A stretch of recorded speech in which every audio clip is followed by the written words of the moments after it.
जय हिंद। इससे पहले की वीडियो में हम आपको आईपीसी और सीआरपीसी की धाराओं के बारे में समझा दिए थे, एफआईआर और जीरो एफआईआर बता दिए थे और बता दिए कि चार्जशीट दायर करने के बाद जब मामला कोर्ट में चला जाता है, ट्रायल हो रहा होता है, तो उस दौरान आपको जेल में भेज दिया जाता है अगर अपराध बड़ा है तब। अब जेल में समझते हैं कि खाना कितने टाइम दिए जाते हैं और कितने खाना दिए जाते हैं। क्या आप बाहर से जेल के अंदर खाना ले जा सकते हैं? और क्या उम्र कैद 14 साल की होती है और जेल में एक दिन 24 घंटे का न होकर क्या 12 घंटे का होता है? और फांसी की सजा सुनाते दौरान जज कलम क्यों तोड़ देता है? और फांसी से पहले कौन कौन सी ऐसी इच्छाएं हैं जिसे आखिरी ख्वाहिश समझ के पूरी की जा सकती है? देखिए, जो जेल होता है वो राज्य सरकार के अधीन काम करता है और जेल की जो पुलिस होती है वो नॉर्मल पुलिस से अलग होती है। ये इसका प्रशासन पूरी तरह इस जेल प्रशासन के अंदर होता है। इसमें बहुत कम पुलिस वाले होते हैं, जो ज़्यादा मिलेंगे आपको बाहर ही। अंदर पुलिस वाले बहुत कम मिलते हैं। अंदर का जितना काम होता है वो कैदी ही करते हैं। कैदी जब शुरू में जाते हैं तो उन्हें नंबर नहीं दिया जाता है। हाँ, जब उनकी सजा मुकर्रर कर दी जाती है, ज़्यादा दिन की सजा है, तब उन्हें नंबरदार बना दिया जाता है। ऐसे आप जाइएगा 10 दिन 14 दिन के लिए तो नंबर नहीं बनाएगा, ऐसे ही छोड़ देगा। यही कपड़ा पे छोड़ देता है, कपड़ा भी नहीं देगा आपको अलग से। लेकिन हाँ, अगर ट्रायल लंबा चलने वाला आपका तब आपको नंबर देगा और आपको बैरक बताएगा किस बैरक में। उसमें कई बैरक होते हैं, यानी सेक्शन होते हैं। मतलब खतरनाक वाले को किस साइड में रखना है, जो नॉर्मल आया है पता है, जेलर को पता है कि भाई सभी आया अभी 7 दिन में चल जाएगा, तो उसको दूसरे बैरक में रखता है। जेल में नाश्ता खाना सब तीनों टाइम मिलाकर हर अलग अलग राज्यों में अलग अलग खर्च किए जाते हैं कैदियों के ऊपर। अगर भारत के आप टोटल राज्यों को लेंगे तो पर डे एक कैदी के ऊपर लगभग 52 रुपए का खर्च आता है, ये जेल मेन्यू के हिसाब से। जेल में जो नाश्ता दिया जाता है, सुबह 7 बजे नाश्ता आ जाता है, जिसमें एक चाय का रहना कंपलसरी है। चाय के अलावा आपको कभी चना दिया जाएगा, कभी परोटी, ब्रेड, बिस्किट वगैरह दे सकता है या दलिया दे सकता है। ये सब बिस्किट वगैरह ये अंदर ही बनता है जेल के, काफ़ी अच्छा होते हैं सब। नाश्ता तो कम से कम ठीक देते हैं सब वो। दोपहर का लंच 11 से 12 बजे तक आ जाता है। लंच में अगर आप देखेंगे तो रोटी चाट हो रहेगी और आपको थोड़ा सा चावल और दाल दिया जाएगा। सब्जी कोई भी मौसमी सब्जी हो सकती है। दाल इतना रहेगा कि वो पानी की तरह पतला रहेगा दाल। आपको इस पे एकदम हल्का खाना दिया जाता है। रात का खाना भी दिन के खाने के समय सेम रहता है, बट रात के वक्त में चावल आपको नहीं दिया जाता है। रोटी जो दे दिया जाता है वो 6 दे देते हैं, चावल नहीं दिया जाएगा। दाल और सब्जी नॉर्मल टाइप की सब्जी रहती है, जिससे खा के आप बीमार न पड़े। रात का खाना जो है ना वो शाम 5 बजे रेडी हो जाता है। आपका मन उसी टाइम खाइए या रात 9 बजे खाइए, उससे मतलब नहीं है, वो वहीं दे देगा। रात में खाइएगा तो आपको कोई गर्म करके देने वाला नहीं है, क्योंकि कैदी ही इस खाने को बनाए रहते हैं। इस खाने को जानबूझ के इतना हल्का रखा जाता है, तेल नमक मसाला मतलब एसिडिक चीज नहीं रखा जाता है, मतलब एकदम सादा दिया जाता है ताकि आप बीमार ना पड़े। क्योंकि जेल के अंदर जो हॉस्पिटल होता है बहुत नॉर्मल होता है, थोड़ी बड़ी चीज का इलाज हो सकता है। जेल के अंदर तो कई बार ऐसा होता है कैदियों को खाना सूट कर जाता है, आते हैं दुबला पतला मोटा के चले जाते हैं कैसे कैदी यहाँ से। देखिए, जेल के अंदर उसका अपना कैंटीन भी होता है, जहाँ से आप अपने जरूरत की चीजों को खरीद सकते हैं। जैसे मान लीजिए किसी को एक्स्ट्रा खाना खरीदना है तो वो एक्स्ट्रा ले सकता है। उसे लिखवाना पड़ेगा कि भाई जेलर साहब से कि भैया हमको इतना में पेट नहीं भर रहा, हमको 12 को रोटी दीजिए, तो उसको दे देगा, खाना एक्स्ट्रा दे सकता है। आप चाहते हैं कि बाहर से मंगवा दे, घर से खाना मंगा दे, तो इसके लिए भी लिखवा के मंगाना पड़ेगा। लेकिन ये क्या होता है कि आपको बार बार अलाउ नहीं किया जाएगा। खाना आएगा तो वो भी चेक किया जाता है, बार बार अलाउ नहीं करेगा। हाँ, लेकिन घर से जो मिलने उलने जाते हैं लोग, अचार सलाद उलाद का सामान दे देते हैं, क्योंकि आपको जब चटनी अचार ये सब वहाँ पे नहीं मिलता है। वहाँ जब जाइएगा तो आपको बर्तन वर्तन खरीदना पड़ेगा, प्लास्टिक के चम्मच वगैरह रहते हैं सब, नहीं तो ऐसे दे देगा स्टील का तो घोंप घाप देगा सब अपने में, सब वहाँ छाटले पहुँचता है सब। वहाँ की कैंटीन से आप खरीद सकते हैं, आपके पास पैसे रहने चाहिए और आपकी फैमिली से भी जो सामान आता है आप उस सामान को रख सकते हैं। देखिए, जब आप जेल में जाते हैं तो जेन्युइन आप कुछ पैसे लेके जाते हैं, और अगर लंबे दिन तक रह गए तो जो आपसे मिलने जाता है वो भी पैसे आपको दे देता है। लेकिन इस पैसे का मिसयूज हो सकता है। जो आपसे सीनियर कैदी हैं सब ना, जो मरखा टाइप का छीन लेंगे सब पैसा। तो इसको बचने के लिए क्या किया गया है कि जो जेल है, जेल का अपनी करेंसी होती है। ये भारत सरकार वाला रुपया आरबीआई वाला नहीं चलता है, वहाँ कूपन चलता है। ये कूपन जो होते हैं, आपके पैसे को कूपन में बदल दिया जाता है, तो आपकी करेंसी कूपन में बदल दी जाएगी और आप मैक्सिमम 2000 रुपए का ही कूपन रख सकते हैं। वो कूपन आपको 2 रुपए का मिलेगा, 5 रुपये, 10 रुपये, 20 रुपये का, इसी टाइप का कूपन मिलेगा। ये आपको दिया जाएगा। अब इस पे ना एक विशेष कोड किया जाता है कि भाई आप ही के नंबर का ये रहेगा, आप ही के नाम का, तो दूसरा कोई इसको चला नहीं सकता है कैंटीन में ले जाकर। इसलिए इससे आप आराम से बच सकते हैं। ये रखेगा तो कोई भी चला सकता है। अब 2000 से ज़्यादा आप नहीं रख सकते हैं कैश। अगर कैश पकड़ा गया तो जब्त कर लिया जाता है और आपकी सज़ा भी बढ़ा दी जाती है। हालांकि बहुत से पहुंचने जो जान पहचान वाले कैदी होते हैं सब सीनियर, बहुत व्यवहार बना लेते हैं सब, अंदर बहुत सारी सुविधाएं ले जाते हैं सब। मोबाइल अलाउ नहीं है, फिर भी अंदर मोबाइल मिल जाता है। जेल में आप जाके मिल भी सकते हैं, आप परिजन हैं तो भी मिल सकते हैं, आप उसके मान लीजिए दोस्त यार कुछ भी आप जाके मिल सकते हैं। मिलने के लिए आपको 2-3 चीज़ें चाहिए। आपको पहले उस कैदी का नाम पता होना चाहिए, पिता का नाम और किस जेल नंबर में है। इसके लिए आप ऑनलाइन फॉर्म भर देंगे तो आपको नंबर वेट नहीं करना करना पड़ेगा, नहीं तो वहाँ जाइएगा तो ऑफलाइन में 15 रुपये का पर्ची कटाइएगा तो 3-3 घंटा तो पहले आप ही को लाइन में खड़ा कर देगा, तब आपको मिलाएगा। आप ऐसे बाहर खड़े रहेंगे, अंदर कैदियों का ही एक कमरा होता है, अंदर से उसमें घुसा दिया जाता है, वो अंदर रहते हैं, आप बाहर रहते हैं। यहाँ बात कर सकते हैं, यहाँ CCTV रिकॉर्डिंग वगैरह नहीं होता है। यहाँ आप सामान भी दे सकते हैं, बाहर के जो सिपाही खड़े रहते हैं कि अंदर जाके उस कैदी को दे दीजिएगा, ये सामान चेक करेंगे, अच्छा ठीक ठाक रहेगा तो दे देंगे, अगर इलीगल रहेगा तो ये लोग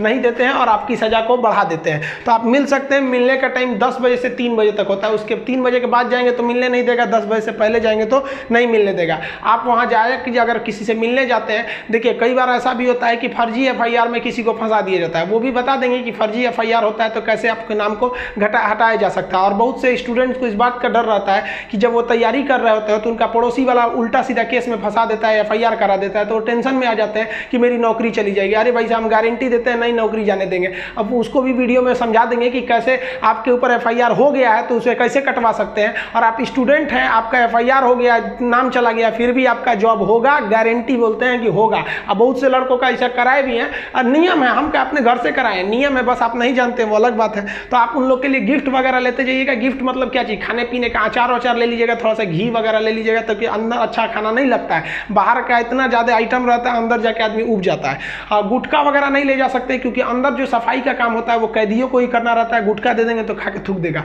पहुँच वाले सब गुटखा खाते हैं, सब सिगरेट अलाउ है, ये सब चीज़ें अलाउ है, बस गंदगी वाला चीज़ नहीं। हम तो कहते हैं भाई जब हर चीज़ अंदर अलाउ है, बस आपका पहुँच होना चाहिए। अगर आपके पास पैसा और पहुँच है ना, तो जेल और बाहर में कोई खास फर्क नहीं समझ में आएगा। ऐसे नॉर्मल वालों के लिए सारे नियम कानून है। अब मिलने का मतलब ये नहीं कि डेली मिलने जा रहे हैं, हफ्ते में आपको 3 बार ही मिलने दिया जाएगा, और बड़ा अपराधी है तो 2 बार, कई को तो हफ्ता में 1 बार अलाउ करता है। अब कुछ ऐसे भी अपराधी रहते हैं बहुत खतरनाक, उनको अलाउ ही नहीं करता है मिलने। तो ऑन एन एवरेज आप हफ्ते में 3 बार किसी जाके मिल सकते हैं। 15 से 20 रुपए की आपको रसीद लगेगी मिलने के लिए। जेल के अंदर स्टडी रूम होता है, वहां जाके आप आराम से पढ़ाई कर सकते हैं। लाइब्रेरी तो इतना अच्छा होता है कि उतना अच्छा इसे आपको नॉर्मल लाइब्रेरी नहीं मिलेगी। आप वहां से अंदर जाके पढ़ाई भी कर सकते हैं। इग्नू से आपको सर्टिफिकेट दे दिया जाएगा, आपका एग्जाम वगैरह भी होगा, आप वहां से पढ़ाई कर सकते हैं। सो जो आप बाहर में पढ़ाई नहीं किया मार काट करके अंदर जाएगा, लेकिन हाँ हम उसमें पढ़ते हुए भी देखे हैं। जेल के अंदर हर एक कैदी को खुद ही काम करना होता है, क्योंकि अंदर सिपाही कम रहते हैं, मार धार करिएगा, खूब पिटा जाइएगा ना तो आके छोड़ा देंगे सब। अंदर शांति से रहना चाहिए। अंदर भी जेल के अंदर भी ना ग्रुप होता है, वो उसके ग्रुप का है, वो उसके ग्रुप का है। अगर आपको ज़्यादा दिन तक रहना है तो ग्रुपबाजी समझ जाइएगा, नहीं तो कुटा के आएंगे। उसमें क्या होता है, माली का काम होता है। जो जेल का कैंपस बहुत बड़ा होता है, जेल छोटा वोटा नहीं होता। अंदर जाएंगे तो एक दूसरे दुनिया है, वहाँ अंदर सब्जी वगैरह बोई गई रहती है, यही सब्जी आपको बनाने के लिए आ जाती है, कुछ अलग से भी सब्जियां वगैरह आती हैं, तो इसमें भी काम कर सकते हैं। कुक वाला, खाना बनाने वाले में भी काम कर सकते हैं। सबसे टफ यही काम होता है, सबके लिए खाना बनाओ, वो भी टाइम से बनाओ। यहाँ पर इसके अंदर कुछ फैक्ट्रियां भी होती हैं जहाँ पे आपको सोफा बनाने के लिए आता है, कपड़े सिलने के लिए भी दे दिए जाते हैं सब। और जो होली में जो गुलाल लगाते हैं अबीर, वो भी इसके अंदर पीस के बनाना रहता है। कई सारे काम होते हैं, लेकिन ये जो काम वाला डिपार्टमेंट है ना, फैक्ट्री वाला डिपार्टमेंट, ये उसी को दिया जाएगा जिसको कोर्ट ने सजा सुना दिया है। लेकिन अगर कोर्ट ने आपको सजा नहीं सुनाया, अभी आप पर मुकदमा ही चल रहा है, तो इस पे नहीं देंगे सब, आपको ये सब हल्का हल्का काम कराएंगे सब। इस काम के बदले आपको पर डे का 20 रुपया मिलता है, यानी महीने के आपको टोटल 600 रुपये मिलने वाले हैं। आपको काम करना पड़ेगा, अगर आप काम नहीं करिएगा तो बदले में आपको एक बार पैसा देना पड़ेगा। ये पैसा पर मंथ नहीं लगता है, एक बार जाइएगा तो जेलर पूछेगा काम कीजिएगा कि पैसा दीजिएगा, तो जो पैसा देते हैं उसे हाता कहा जाता है। अब ये जो हाता का अमाउंट होता है ये डिपेंड करता है, अलग अलग जेल पे थोड़ा सा डिफरेंट होता है, लेकिन एक ही बार इस हाता को देना रहता है। लेकिन अगर आप काम करेंगे तो अच्छा रहता है। कोशिश करिएगा आप लोग, अगर बाय द वे गलती से चले, देखिए ऐसा नहीं है कि आप मर्डर करके जाइएगा, आपको कभी गलती से भी फंसाया जा सकता है। हम लोग को बड़का कहीं बम फोड़े थे लोग, हम लोग का भी क्या था भाई, स्टूडेंट्स की मांग कर रहे थे, लोग उठा कर डाल दिया उसमें, तो काम का आप कर सकते हैं उसमें। तो ये सब काम थोड़ा सा इजी रहता है। काम का मतलब फायदा क्या होता है कि आपको खाना अनलिमिटेड मिलेगा, आप जितना खाना चाहें खा सकते हैं, और खाने की थोड़ी सी कैटेगरी थोड़ी आपकी अच्छी कर दी जाती है। अगर आप काम नहीं कीजिएगा तो आपको खाना गिन के मिलेगा, 4 रोटी 6 रोटी, इससे ज़्यादा नहीं मिलेगा, चाहिए तो लिखवाइए वगैरह। तो काम करने वालों को कुछ अच्छा फैसिलिटी दी जाती है। देखिए कई लोग को लगता है कि जेल में ना जो एक दिन होता है वो 12 घंटे का होता है, ऐसा नहीं है। पहले अंग्रेजों के समय होता होगा ये, लेकिन अभी के समय में जो जेल का कानून है वो जैसे आपके लिए 24 घंटे का एक दिन होता है, वैसे जेल में भी होता है। अब कुछ लोग कहते हैं किसी को 10 साल की सजा हुई तो 5 साल में आ जाएगा, ऐसा फिल्मों में भी होता था पहले का ही तब। लेकिन अभी के समय में अगर आपको 10 साल की सजा हुई तो 10 साल बाद निकलेंगे, यानी आपके लिए भी दिन जो है वो 24 घंटे का ही है। और दूसरा कुछ लोग को लगता है कि उम्र कैद में आदमी 14 साल में छूट जाता है। देखिए उम्र कैद का मतलब होता है कि कि आपको जिंदगी भर जेल रहना है, आजीवन कारावास रहना है। ये 14 साल की बात क्या है कि जज ने अगर आपको सुना दिया कि आपको उम्र कैद की सजा है, तो संविधान में लिखा गया है कि अनुच्छेद 72 के तहत तथा अनुच्छेद 161 के तहत, अनुच्छेद 72 के तहत राष्ट्रपति और 161 के तहत राज्यपाल आपकी सजा को माफ कर सकते हैं। तो ये जो 14 साल का थ्रेशोल्ड बनाया गया है कि राज्यपाल और राष्ट्रपति जो है ये उम्र कैद को 14 साल से पहले नहीं माफ कर सकते हैं। तो बहुत से ऐसे लोग होते हैं जो 14 साल जेल बिता देते हैं ना, तो ऐसा कहा जाता है कि 14 साल तक किसी को समाज से अलग कर दीजिएगा तो नॉर्मल व्यक्ति जो छोटा मोटा गुंडा है उसका बाकी सबसे संपर्क टूट जाता है तो उसे माफ कर दिया जाता है। तो जनरली 14 साल में छूट जाते हैं। वो छूटते नहीं है बल्कि राष्ट्रपति या राज्यपाल माफ कर देते हैं कि चलो यार गलती, बहुत बार तो अपराध आवेश में आके हो जाता है, लेकिन ऐसा नहीं है कि सबको छोड़ देता है। कुछ कुछ एकदम शातिर अपराधी होते हैं, उन्हें नहीं छोड़ा जाता है। तो ये 14 साल मिनिमम है कि आपको इतना रहना ही है, इसके बाद राष्ट्रपति या राज्यपाल माफ करेंगे तब समझिएगा।